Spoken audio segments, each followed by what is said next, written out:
can introduce her.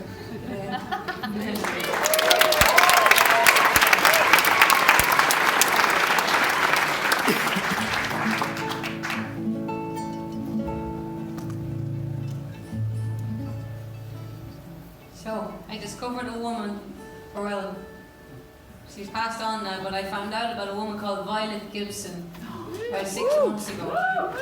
Ian Lynch from the band Lancome. We were doing some, like a bit of a collaboration together where I said, you know, I'll give you a topic and you give me a topic, and by the night of the gig, we'll have the song written.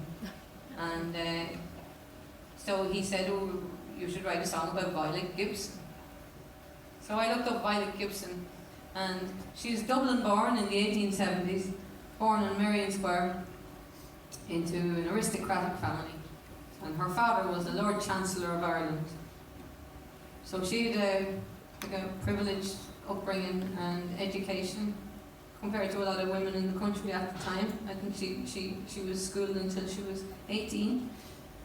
And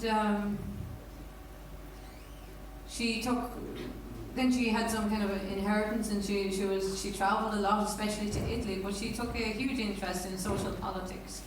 And she did something that would be very controversial at the time. She left family's religion, she left the Protestant church, and she joined the Catholic church. And this didn't go down well with the family at all.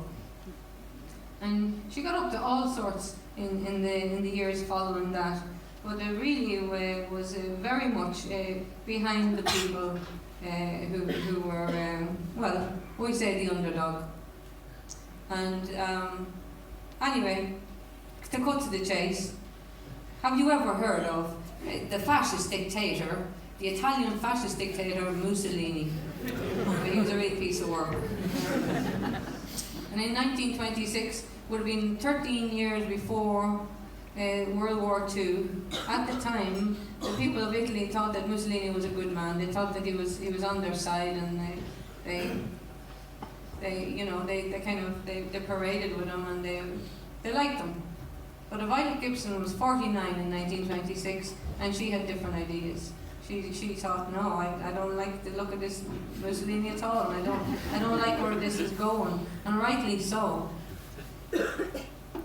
I mean, I'm not so clued in politics, but what I do know, and to put it in my own simple words, Mussolini later on teamed up with a fella called Hitler. And they did awful things, and millions of people died.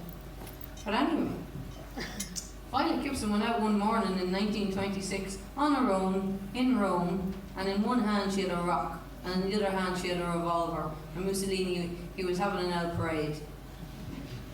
He was after doing a talk on modern medicine. He was a great man. And Violet went out, was dressed in black, and she had a beautiful white hair in a bun, and long black clothes. And she shot him. She lifted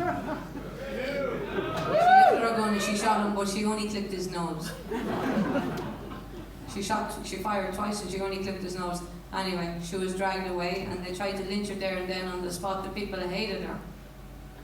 And she was put into a jail for a while, and the media kind of went to town on her. They called her all sorts of words, but they were calling her ignorant, which is so far from the truth.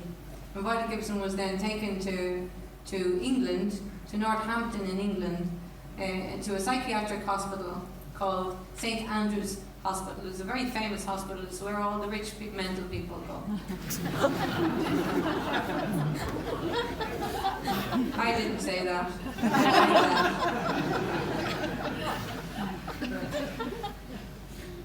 Lock them up, they know stuff. And she spent the rest of her life there, 29 years, and she wrote a lot of letters, and she had one wish was to just be buried in a Catholic graveyard. Anyway, 2 months ago we were travelling through England, and we were going through Northampton, and we said we'll go find her, and we found her grave, and she wasn't buried in a Catholic graveyard. And her grave was so lonesome looking, little wooden cross, just her name, the year she was born and the year she died, and nothing about what she did. Anyway, lads, she was from Dublin, and she tried to change the word, and she could have, and I'm remembering that. Shining light on Violet Gibson. brave woman. And in my song, I guess I'm saying, yeah, maybe you should, well, it does take, you have to be a little bit mad to move things. And in this song, which I guess she's claiming, yeah, well, I've always been a bit mad, but I went further. Okay, talked a lot about that one, but I think it needs to be explained.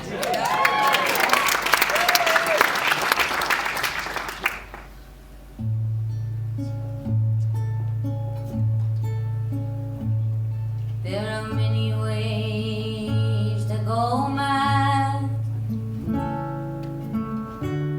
I go out to roam with a rock in my fist and a gun in my bag, and I shoot Mussolini in the nose.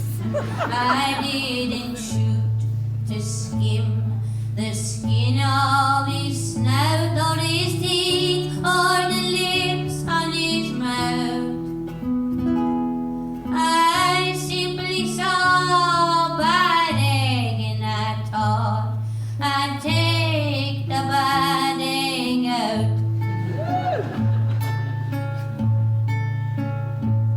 I fired twice, I didn't fire right, and they dragged me through the town. And the fascist dictator carried on, and I went down, down and down and then down more. The hurt me in and out. Half tapped, half mad, an ignorant tourist, an old Irish hag. They call me all sorts, but I moved in silence for the love of truth, not of violence. And I'm mad and I know people don't really change, I suppose. They just go a little bad when they go.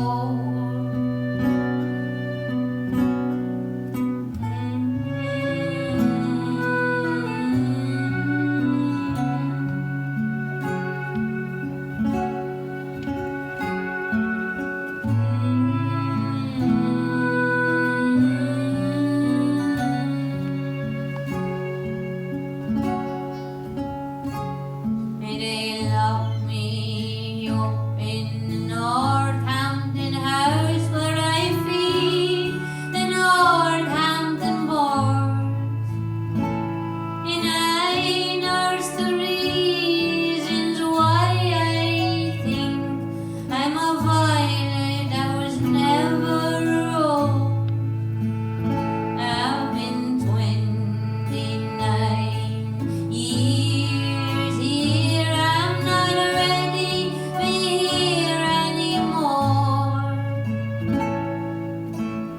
See me back on Marion Square, where in spring the violets still grow. But I moved in silence, but the